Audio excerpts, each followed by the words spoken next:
லெட்டி ஜானகி சொல்லு, நான் சமீதா பேசுறேன். ஏன் இன்னைக்கு ஸ்கூலுக்கு வரல நீ?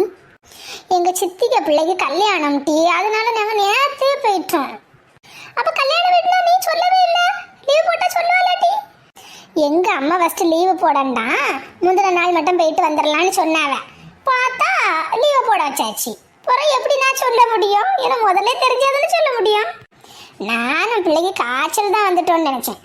இல்லாட்டி யார்கிட்ட ஃபோன் பேசிட்டு இருக்கா? அம்மா ஃபோனை தொடக்கூடாதுன்னு சொல்லியிருக்காட்டி. இல்லாட்டி சும்மா இரு கொஞ்ச நேரம். ஒரு பிள்ளை இன்னைக்கு லீவு போட்டிருக்கு, அதனால ஹோம்ஒர்க் பத்தி பேசுறதுக்கு கூப்பிட்டுருக்கு. பேசுங்க பேசுங்க, என்ன ஹோம்ஒர்க்குன்னு நானும் பார்க்கேன். அது மகி. நீ சொல்லு. இல்லாட்டி நான் இப்போ எதுக்கு தெரியுமா ஃபோன் பண்ணேன்? நேற்று சரிகமாப்பா பாத்தியாட்டி? பார்க்கவே முடியலை தெரியுமா. எங்கள் அம்மா ராத்திரியே கூட்டிகிட்டு போனதுனால எனக்கு எரிச்சலாக வந்துச்சு. டெடிகேஷன் ரவுண்ட்ல எல்லாரும் சூப்பராக பாடியிருப்பாவல்ல. ஆமாட்டி, நீ பார்க்கலையா? எவ்வளோ சூப்பராக இருந்து தெரியுமா. நானும் மக்கியும் லாஸ்ட் வர முடியாது வரை இருந்து பார்த்தோம். எங்கள் அம்மா ஒரு 5 நிமிஷத்துக்கு முன்னாடி போய் படுங்கட்டி அப்படின்னாவ. எம்மா இருமா ஒரு 5 நிமிஷமான்னு சொல்லிக்கிட்டு பார்த்தோம். சூப்பராக இருந்திருக்காங்க. நான் தான் மிஸ் பண்ணிட்டேன். எல்லாரும் அழகாக பாடினாங்களோ? எல்லாருமே சூப்பராக பாடினாங்க டீ. எவ்வளோ அழகாக இருந்து தெரியுமா. திவினேஷ் என்ன பாட்டு பாடினான்? அவன் யாருக்கு டெடிகேட் பண்ணான் டீ? அவன் அவைய தாத்தாக்கு. எவ்வளோ சூப்பராக பாடினான் தெரியுமா. அவன் பாட அந்த தாத்தாவும் சேர்ந்து பாடுதாரு சூப்பரா. என்ன பாட்டு டீ பாடினா?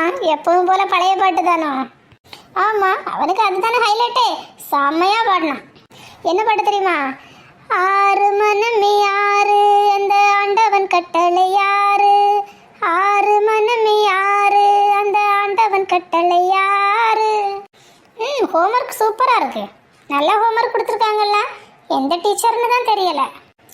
நான் ரொம்பவே மிஸ் பண்ணிட்டேன் டீ. எப்படி திரும்ப பார்க்க முடியும்? டிவியில் போடும்போது தான் நம்மளே பார்க்க முடியும்.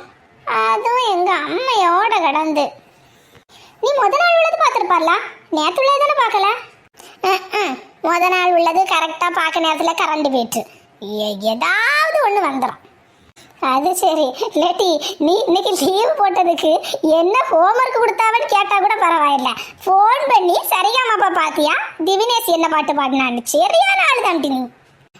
ஹோம்ஒர்க் என்னைக்குனாலும் பண்ணிக்கிடலாம். இது இனி எப்படி பார்க்க முடியும்? அடுத்த வாரம் வேற ரவுண்டில் வைப்பாங்க. அது வந்து திவினேஷ் பாடுறது எனக்கு நல்லா பிடிக்கும் பார்த்துக்க. இல்லாட்டி நாளைக்கு ஸ்கூலுக்கு வரதானே செய்வா. அது வரைக்கும் உனக்கு பொறுமை இல்லை. வந்து கேட்டால் போதும்னு கூட உனக்கு தோணலை, அப்படிதானே டி? சரி, வேற என்ன செய்ய? அது வரைக்கும் பொறுமை இல்லையே. சரி, ஃபோன் பண்ணிட்டால, நான் சொல்லிட்டேன்ல. நாளை வரும்போது கல்யாண வீட்டில இருந்து முறுக்கு பழம் எல்லாம் கொண்டு வந்திருப்பியல்ல, ஒழுங்கா கொண்டு வந்திருக்கணும். ஃபோன் பண்ணினது ஒரு குத்தமாடி. மேடம், இவ்வளோ நேரம் கை கட்டி நான் பேசுறதை கேட்டுட்டு இருந்த மாதிரி இருந்து. இல்லை, உங்க டீச்சர் வித்தியாசமா ஹோம்ஒர்க் கொடுத்துருக்காங்கல்ல, அதான் பார்த்தேன். எவ்வளோ அழகான ஹோம்ஒர்க் கொடுத்துருக்காங்க.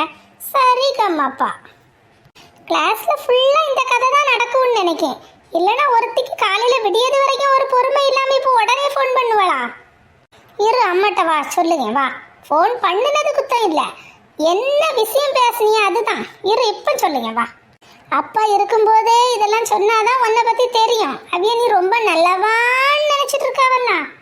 நெட்டி மகி சும்மா இருட்டி. அம்மா உண்மையாவே ஹாஸ்டல்ல விட்டுருவாவட்டி. என்ன செய்ய, எனக்கு அக்காளா போயிட்டியே. இனி பார்த்து தான் சொல்ல வேண்டியதா இருக்கு. இல்லைன்னா உன் கூட நானும்லாம் வரணும், நான் பின்னாடி. இது ஒரு நல்ல ஐடியாவா இருந்துச்சு. இனி மகி இனி ஏதோ சொல்ல